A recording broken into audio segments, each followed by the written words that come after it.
अस्सलाम वालेकुम जी, मेरा नाम सलमान जावेद है और आज की कहानी में मैं नई एपिसोड के साथ आपके सामने हाज़िर हूँ। आज हम बात करेंगे तालिबान के टेक ओवर की, जो कि उन्होंने किया था काबुल का आज से 2 साल पहले।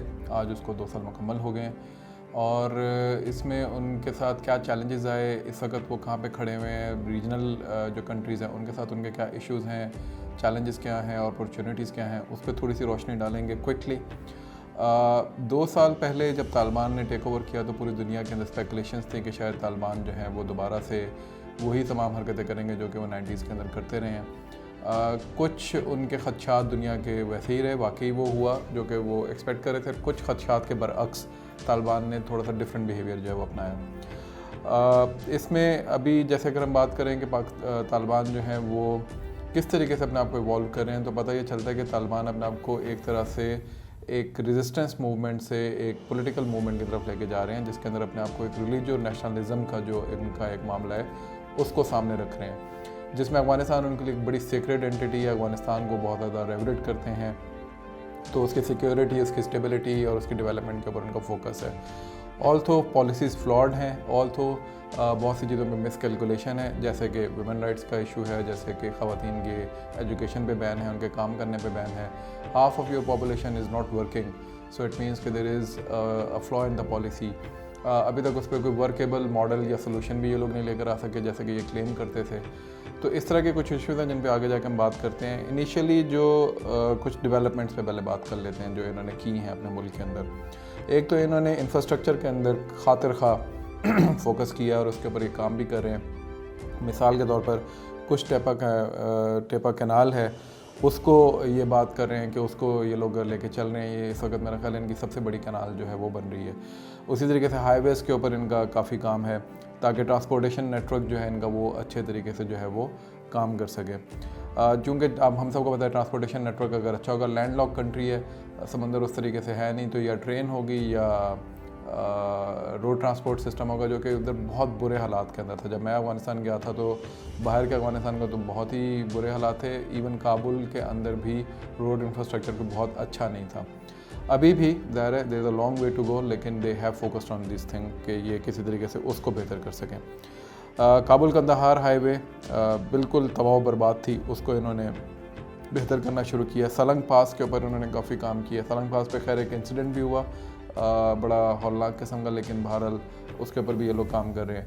एक्सट्रैक्शन ऑफ माइंस और मिनरल्स जो है इसको ये बेसिकली इसके ऊपर इनका काफ़ी फोकस है। चाइनीज़ की इन्वेस्टमेंट उसके अंदर ये लोग लेकर आ रहे हैं, उस पर मैं आगे थोड़ा सा आपको बताता हूँ।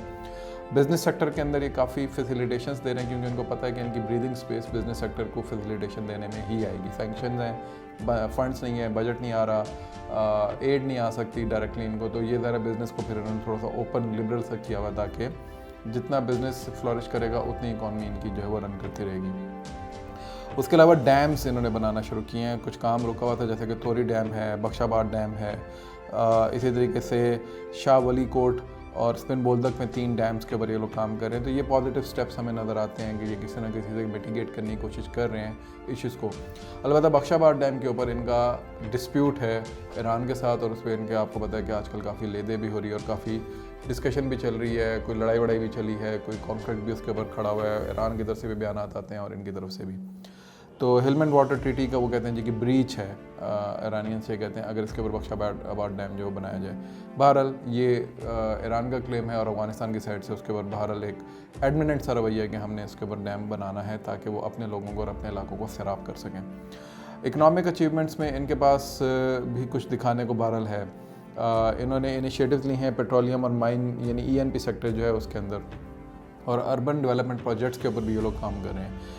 $13 मिलियन वर्थ ऑफ गुड्स जो है सिर्फ पाकिस्तान को इन्होंने ट्रांसपोर्ट किया अंगूर अड्डा और तुरखम से सिर्फ सन 2022 के अंदर, यानी 2022 के अंदर 13 million worth of goods were transported to Pakistan और थ्रू पाकिस्तान ओनली फ्राम अंगूर अड्डा एंड तुरखम। चमन इसके अलावा है। इसके अलावा बल्कि ये सिर्फ और सिर्फ अंगूर अड्डा का मैं आपको बता रहा हूँ। अगर आप इसके अलावा तुरखम का और चमन का निकालें डाटा तो वो इससे ज़्यादा बन जाता है। कोल ट्रेड के ऊपर पाकिस्तान ने इनको बहुत ज़्यादा फैसिलिटेट किया, इतना फैसिलिटेट किया जब इन्होंने अपना पहले साल का फिस्कल बजट निकाला तो ऑलमोस्ट 90% जो है that was equivalent to what they exported towards Pakistan through coal. तो ये एक इनका बहुत बड़ा रेवेन्यू का है। फिर कस्टम जो ये लोग चार्ज करते हैं, लिविस जो ये चार्ज करते हैं, जिस पे पाकिस्तान को काफ़ी ज़्यादा इश्यूज़ हैं, लेकिन बहरहाल वो भी ये लोग जो है उससे भी ये लोग काफ़ी कमा रहे हैं, इस साइड पे भी और सेंट्रल एशियन कंट्रीज़ की साइड पे भी और इवन ईरान के साइड पे भी।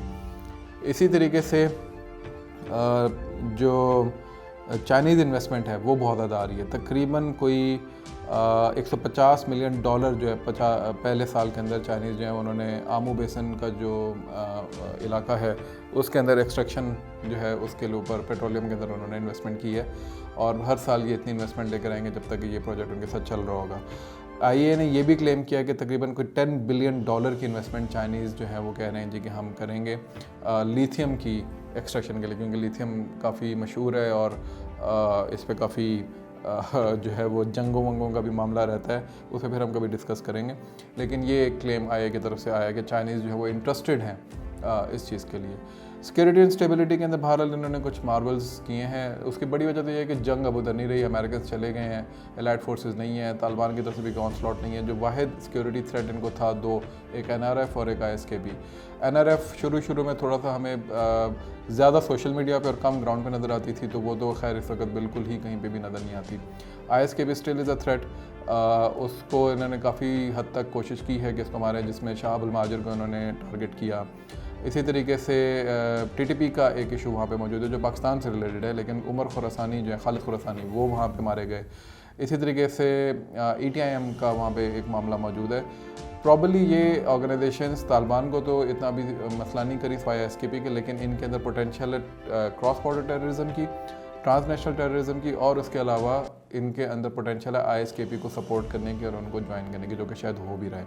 2 मिलियन अफगान माइग्रेंट्स जो हैं वो घर वापस आए हैं दूसरी कंट्री से। ये एक बड़ा ऐसा फैक्ट है जो कि लोग नहीं बताते, लेकिन ब्रेन ड्रेन भी उसी के मुकाबले में उतना ही है। बहुत से लोग उसको छोड़ के भी जा रहे हैं क्योंकि इकनॉमिक अपॉर्चुनिटीज़ नहीं है। ओपीएम ट्रेड बहरहाल इन्होंने बैन की है। इसी 80% अफगानिस्तान के अंदर ओपीएम ट्रेड जो है वो ख़त्म हो चुकी है। इसके दो मिलते जुलते एनालिसिस हैं, कुछ लोग कह रहे हैं कि अच्छा है, कुछ लोग कह रहे हैं कि बुरी बात है, लेकिन बहरहाल ये मौजूद है वहाँ पे।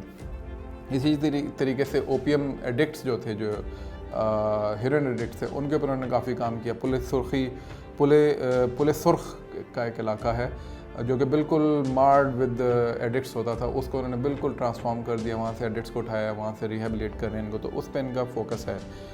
चैलेंजेस इनके वही है जी, जब तक ये अपना थोड़ा सा रवैया चेंज नहीं करेंगे। एक तो इन्होंने वुमेन राइट्स के ऊपर काफ़ी कदगन लगाई हुई है, उनको पढ़ने नहीं दे रहे, कोई वर्केबल मॉडल नहीं लेकर आ रहे।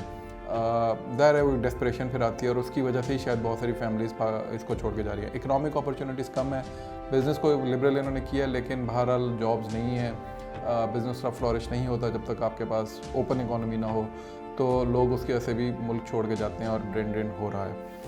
इसी तरीके से सिक्योरिटी चैलेंजेस हैं, जैसे कि मैंने कहा कि पाकिस्तान की तरफ से, ईरान की तरफ से, हर जगह से इनके सिक्योरिटी चैलेंजेस मौजूद हैं।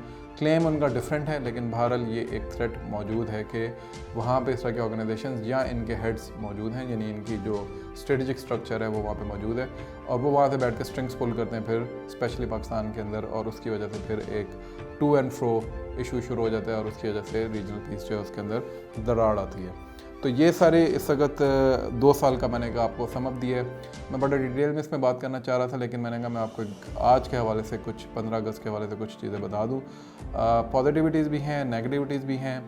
पाकिस्तानी होने के वाले से मैं ये बहरहाल बात कर सकता हूँ कि वहाँ पे जो इंडियन इन्फ्लुएंस था वो उस तरह मौजूद नहीं है। कोल्ड शोल्डर है थोड़ा सा तालिबान की तरफ से अभी भी इंडिया के लिए। तालिबान का पाकिस्तान से एक अच्छा वार्म रिलेशन है, लेकिन ये जो एक इशू है TTP वाला, इसके ऊपर बहरहाल आके हम सबका कांटा इस वक्त अटका हुआ है, और जब तक इसको अच्छे तरीके से एमिकेबल अंदाज में ये लोग हल नहीं करते दोनों तरफ से, तो शायद ये वार्म रिलेशंस कोल्डनेस की तरफ जा सकते हैं। तो ये अभी तक की कहानी है अफ़गानिस्तान और तालिबान की। इंशाल्लाह डिटेल में हम बात करेंगे कुछ और इश्यूज़ पे तालिबान के और अफ़गानिस्तान के आने वाली एपिसोड्स के अंदर। आज के लिए इतना ही, बहुत बहुत शुक्रिया।